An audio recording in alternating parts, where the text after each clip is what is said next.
Yeah, this is one of those crazy sessions that crop up on YouTube every so often, and you can't help but sort of thinking, do these guys lose on purpose? I mean, do they have some sort of an arrangement with the casino where they have to play like total prats from time to time and flush thousands into the toilet? I mean, it's just incredible. You know, the way Jason played this time, and as I quote him up there, he said at the very end of the video, he said, I suck. And he's damn well right, because there was no need for him to lose what he lost. I mean, yeah, he was making loads of stupid bets on extra hands, which is always dumb. You know, it just doesn't make any sense at all. But he broke rules. He followed the ridiculous Dana White principle of when the shoe goes against you, you have to throw the kitchen sink at him and stand when you shouldn't and double down when you shouldn't and split when you shouldn't. It's all utter bollocks, you know. I mean, if you want to beat blackjack in particular, you got to stick with the basic strategy because it's arithmetic. Oh, and it's the arithmetic quote, by the way, is from a movie of bloody years ago, set in London. Bob Hoskins was a gangster who was making a fortune out of a casino and explaining that it was the best business that he had because it just couldn't lose. And he said, it's the arithmetic. And of course, that is the conventional wisdom. It's the casino wisdom. These games cannot be beaten in the long run. It is impossible. Bloody, bloody, bloody. You know, that's the way that they promote the whole kind of myth of casino games and the numbers behind them. But anyway, that's beside the point. But I just wanted to say, you know, here is a professional loser losing apparently because he wanted to. All right, so this session from Jason, Mr. Handpay, is very odd. Somehow I get the sense that it's old, and if I'm right about that, I can see why he's hung on to it for as long as he has before putting it up online. It really is a horror story, and it's a case where you look at it and you see his behavior and you think, is this a guy with too much money suddenly deciding that he feels guilty about having so much money, so he wants to throw some of it away? Now, he happens to be on board ship, and I think he would have been a lot better off to toss it overboard. But, you know, that's basically what he did. I mean, he handed it over to the dealer. He estimates it as a loss of 31,000. I don't, I can't go along with that figure. I think it's somewhat less, 28,950. So it's a couple of thousand less than he says. That could be because I've misheard his bets. He's been good on this particular video, announcing his bets, but it doesn't have the usual edit on it that shows the bets and the current balance and so on. But the most extraordinary thing about this was that he lost 14,300 on his left-hand bets, which are the only ones that I pay any attention to. And on his left-hand bets, he was facing a house advantage of 9.3% against him. The number is here, 10 more losses than wins just on the left-hand bets. And that's pretty tough to overcome if you bet haphazardly and, well, basically stupidly, the way Jason did in this session. Really strange behavior, just weird. But more important than that, he lost for 14,650 on his extra bets, his second bets. And I've been saying for years and years and years that these extra bets just don't make sense, because what happens again and again and again is that you've got a couple of stiffs, and the dealer's showing a 10, and he turns over whatever. It just doesn't make sense. And I've talked before about the guy that I knew who went bankrupt betting 3 hands at a time. He just thought it was the greatest fun in the world, just the most amazing thing, and was somehow completely incapable of recognizing just how foolish it was to do that. But hey, I don't know what to say. Obviously, I'm going to take you up to pattern betting's performance against this same set of outcomes, and obviously you're going to guess that pattern betting did very well. Thank you very much. But that's, none of this requires any kind of fiddling, faking, farting around on my part. I mean, all I do is I let the algorithm get on with it, and I don't change a damn thing. And it's just mathematics. It's arithmetic. It's common sense. It's logic. It's numeracy. It is all of those things, And the way that Jason behaved this time was just ridiculous. His total action on the left-hand bets was 164,400.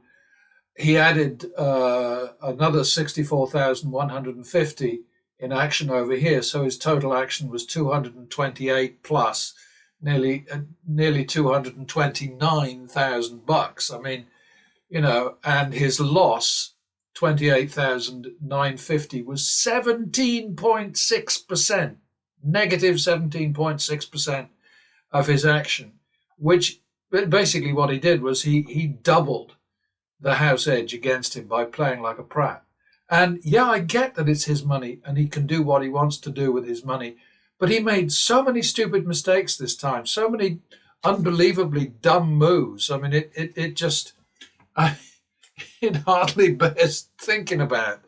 And he has the right to do whatever he wants. But my problem with these guys is they set up these damn channels and they play and they become role models, for the people out there dumb enough or unthinking enough to sort of think, oh, okay, yeah, this is an exciting way to play. Boy, that was really fun. How anybody gets any pleasure out of watching somebody else gamble is completely beyond me. But then I don't understand boxing. I don't understand a lot of sports where people get beaten up, bashed around, badly dealt with. I just don't get it. But obviously I've got a screw loose. I just don't go along with any of that shit. But anyway, let's go up and let's have a look at what pattern betting did. And here, you've got just normal behavior. Only betting on the left-hand side on his first base bets. But here it is, minus 10, minus 9.3% against the player, against Algie, against me. And Algie's win was 14.2%, 7,425, okay?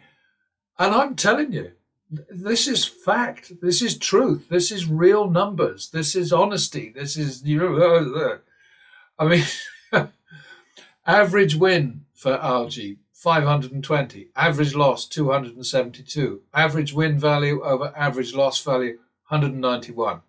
I mean, what else can I show you? I mean, let's go up slowly through this lot.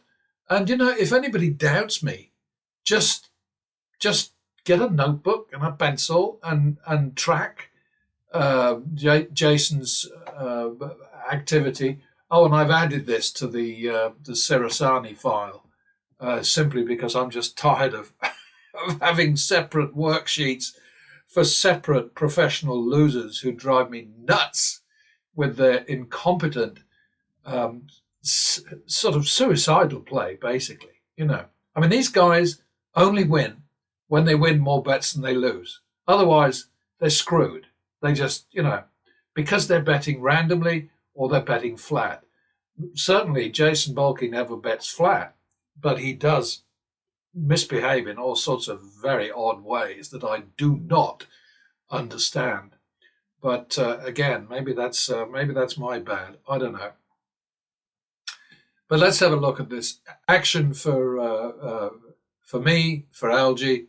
52,300 compared to Jason's 250 something. It's this number here plus this number here. So it's 230,000. 5 times anyway, pattern betting's action. And 21 OKs here, 21 turnarounds.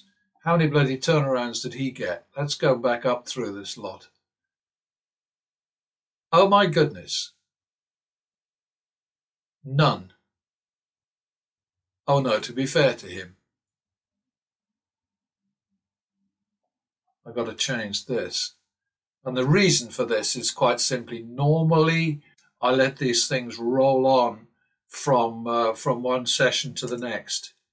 But that's not the accurate thing to do in this particular case. So he had 3. So I'm trying to be fair and I'm trying to show you the process. And his final loss was 29,450. So that just made it worse for him. But he managed to get 3 in there. Oh, and I did have somebody ask me, what the hell is all that stuff over there, all those D's and P's and D's and D's, and I do try and remember to explain it every time, and maybe what I should do is just have an automatic explanation that just pops up. But why is a successful double down? Yes, okay. D is for dealer, okay, because I can't put it down. A P is for player, not for push, but for player. Y again is a successful double down. S is surrender. That makes sense, doesn't it?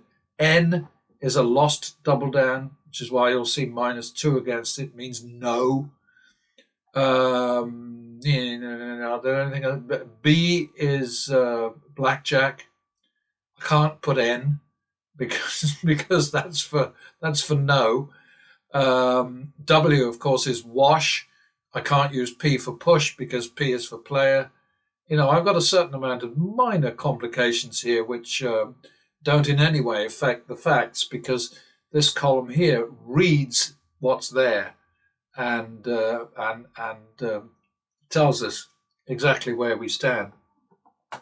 Jason managed +1615 over -1532, so he accidentally managed to have an average win value over average loss value of 105%. Whoop-de-doo.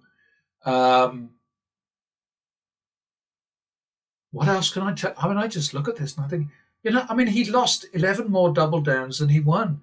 Made it even worse than over here. He lost 10 more in just the left hand, the first base bets. He lost 10 more than he won. I mean, this obviously would destroy any professional loser like Jason, and it destroyed him. None of the rest of them would do any better against this. And this is what pattern betting is all about. It's simply about sort of doing things in bursts, if you like, just dealing with each sequence, achieving the turnaround, dropping back to the minimum bet. 21 OKs for Algie, 3 for Jason. I mean, he just displayed a death wish throughout this. It was the most extraordinary behavior, in my opinion. Okay, in my opinion. There may be people out there who think that this is definitely the way to play because, some of us have too much money and the right thing to do is to give it to the casino because they need it so badly. Oi, incredible, incredible. Talk about an own goal. Bloody hell. Okay, so here's the chart analysis of how Jason did here. Excuse me, sorry. And it really is extraordinary because this is pattern betting's performance, and down to 222. This is that 6-figure number there is simply pattern betting's winnings to date against these guys, but it's not relevant specifically to this session. But down to 222 there, and the high was 230. So the maximum exposure was about 8,000 for pattern betting. This is what the actual value looks like, and remember, you get the actual value by taking the number of wishes wishes is right, the number of wins, deducting the number of losses, and then dividing the product, which is usually a negative figure, by the total number of bets, and that will give you your actual value, the real percentage that was against the player. And in this particular case, it was around 9%, 10%, something like that. But this is how pattern betting did, very solidly, very well, nothing exciting, a few big bets, but nothing huge. And the house edge was 9.3%, 10 more losses than wins. Okay, so then we go down and we have a look at how the professional loser, the guy who's showing us how to play, this is his performance. And I'll say it again and again. He has a right to do whatever he wants. But if he's going to stick this shit up on YouTube, he better be ready to be criticized, because he is essentially a role model. So, this is the actual value. This is what he did to it. It's horrible. It is horrible. And if anybody can defend it, then good luck, because I sure can't. So, just to repeat, his total loss, 29,450, 18% of his total action. What a screw up. I mean, really. But if he can afford to play like this, and if he thinks this is entertaining and click-worthy and likely to make him richer in his Moogle checks, well, what can I say?